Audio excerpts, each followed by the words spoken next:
মহাবৃহস্পতিবার প্রভুর অন্তিম ভোজের স্মরণে সান্ধ্য খ্রিস্টযজ্ঞ। প্রথম পাঠ যাত্রা পুস্তক 12 অধ্যায়, পদ সংখ্যা 1 থেকে 8 এবং 11 থেকে 14। ইসরায়েলীয়দের যে কিভাবে নিস্তার ভোজ পালন করতে হবে সেই বিষয় ভগবানের নির্দেশ। মিশর দেশে ভগবান মোশি ও আরনকে বললেন, এই মাসটি হবে তোমাদের সমস্ত মাসের প্রথম মাস। এই মাসটি থেকেই শুরু হবে তোমাদের নতুন বছর।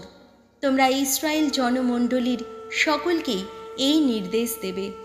এই মাসের 10ম দিনে তারা প্রত্যেকে এক একটি পরিবারের জন্যে, এক একটি ঘরের জন্যে যেন একটি করে মেষ জাতীয় কোনো পশুর বাচ্চা জোগাড় করে নেয়। গোটা বাচ্চাটির মাংস খাওয়ার পক্ষে ঘরের লোকসংখ্যা যদি কম হয়, তাহলে সবচেয়ে কাছের প্রতিবেশীর সঙ্গে ব্যবস্থা করে মোট লোকসংখ্যা অনুসারেই যেন বাচ্চাটি জোগাড় করে নেওয়া হয়। কে কতটা খেতে পারে তা হিসেব করেই যেন মোট লোকসংখ্যা অনুসারেই যেন বাচ্চাটি জোগাড় করে নেওয়া হয়। কে কতটা খেতে পারে তা হিসেব করেই যেন সেটি বেছে নেওয়া হয়। খুঁত নেই, 1 বছরের এমন একটি মদ্দা বাচ্চাকেই বেছে নিতে হবে। তা মেষও হতে পারে, ছাগও হতে পারে। মাসের 14 দিনটি পর্যন্ত তাকে বাঁচিয়ে রাখা হবে। সেদিন সন্ধে হওয়ার সময় ইসরায়েল জনমণ্ডলীর সমবেত সকলেই যে যার পশুটি জবাই করবে। তারপর সেটির খানিকটা রক্ত নিয়ে যাওয়া হবে। যেসব ঘরে পশুটির মাংস খাওয়া হবে সেই সব ঘরের দরজার 2 বাজুতে ও কপালিতে ওই রক্ত লাগিয়ে দেওয়া হবে। সে রাত্রেই মাংসটা খেয়ে নিতে হবে। আগুনে ঝলসেই তা খেতে হবে। খামিরবিহীন রুটি ও তেঁতো শাক দিয়ে মাংস খেতে হবে এইভাবে। কোমরে থাকবে বন্ধনী, পায়ে থাকবে জুতো, হাতে থাকবে লাঠি, আর তাড়াতাড়ি খেতে হবে, কেননা ভগবান যে সেই সময় নিস্তরণ করে যাবেন। সেই রাতে আমি মিশর দেশের মধ্য দিয়ে যাব। মানুষ ও পশুর প্রথম জাতককে আমি প্রাণে মেরে যাব, এবং এই আমি ভগবান মিশরের সমস্ত দেবতার যোগ্য দণ্ড বিধান করে যাব। তোমরা যেসব বাড়িতে আছো সেখানকার ওই রক্তের দাগ তখন তোমাদের উপস্থিতি চিহ্নিত করবে।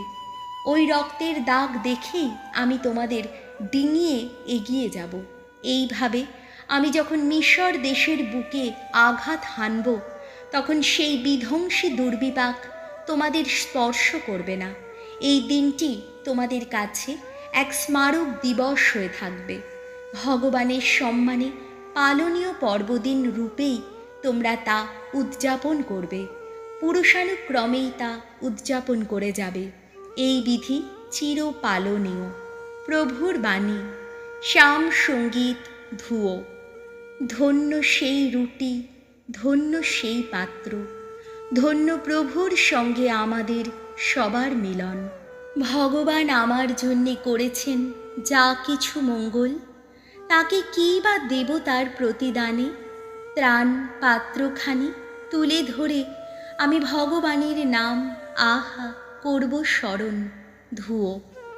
ধন্য সেই রুটি, ধন্য সেই পাত্র, ধন্য প্রভুর সঙ্গে আমাদের সবার মিলন। ভক্তজন যারা, তাদের মৃত্যু ভগবানের দৃষ্টিতে বড়ই দুঃখের ব্যাপার। ওগো ভগবান, দোহাই তোমার, আমি তোমার সেবক। ওগো তোমারই সেবক, তোমার দাসীর পুত্র আমি। আহা, খুলেই দিয়েছ তুমি আমার বন্ধন। ধুয়ো। ধন্য সেই রুটি, ধন্য সেই পাত্র, ধন্য প্রভুর সঙ্গে আমাদের সবার মিলন। তোমার কাছে স্তুতিযোগ্য নিবেদন করব আমি। ভগবানের নাম আমি করব স্মরণ। ভগবানের কাছে যা কিছু মানত করেছি আমি, তার সকল ভক্তের সামনে তা পূর্ণই করব। ধুয়ো। ধন্য সেই রুটি, ধন্য সেই পাত্র, ধন্য প্রভুর সঙ্গে আমাদের সবার মিলন। দ্বিতীয় পাঠ করিন্থীয়দের কাছে প্রেরিত দূত পলের প্রথম পত্র, 11 অধ্যায়, পদ সংখ্যা 23 থেকে 26। খ্রিস্টমণ্ডলীতে পালনীয় প্রভুর ভোজ।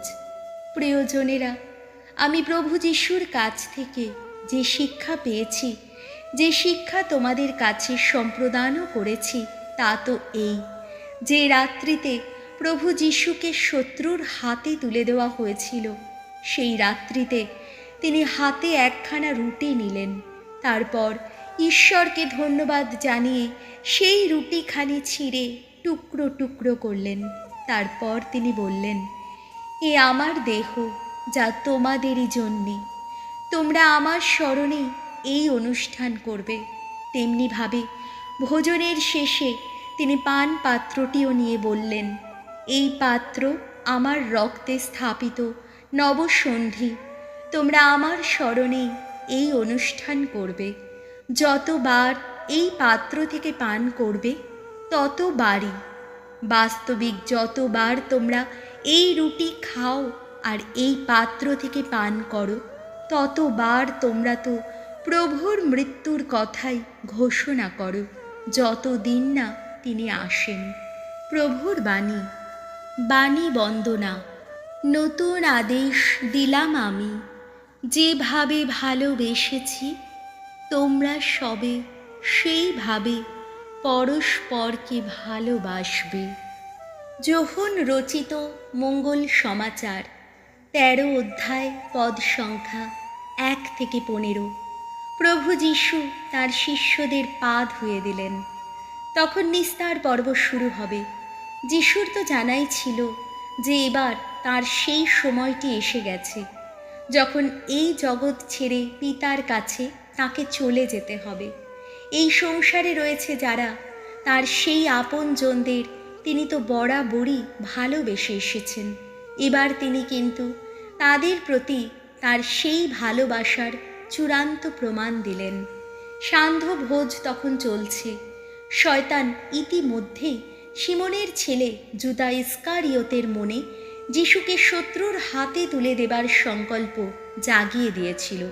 তবে যিশু ভালোভাবেই জানতেন পিতা তাঁরই হাতে সমস্ত কিছু তুলে দিয়েছেন। এও তিনি জানতেন যে ঈশ্বরের কাছ থেকেই এসেছেন তিনি, আর ঈশ্বরের কাছেই ফিরে যাচ্ছেন। তিনি তখন খাওয়ার আসন থেকে উঠে গায়ের জামাটা খুলে রাখলেন এবং একটা গামছা নিয়ে কোমরে জড়ালেন। তারপর একটা পাত্রে জল ঢেলে তিনি শিষ্যদের পা ধুয়ে দিতে আরম্ভ করলেন, আর কোমরের গামছাটা দিয়ে তা মুছিয়ে দিতে লাগলেন। এইভাবে তিনি সিমন পিতরের কাছে এলেন। কিন্তু পিতর তাকে বললেন, সে কি প্রভু, আপনি আমার পা ধুয়ে দেবেন? যিশু তাকে উত্তর দিলেন, আমি কি করছি এখন অবশ্য তা বুঝতে পারছো না, কিন্তু পরে বুঝতে পারবে। পিতর তাকে বললেন, না, আমার পা আপনি ধুয়ে দেবেন না, কখনো না। যিশু উত্তর দিলেন, আমি যদি ধুয়ে না দিই, তাহলে আমার সঙ্গে কিন্তু তোমার কোনো সম্পর্কই যে থাকে না।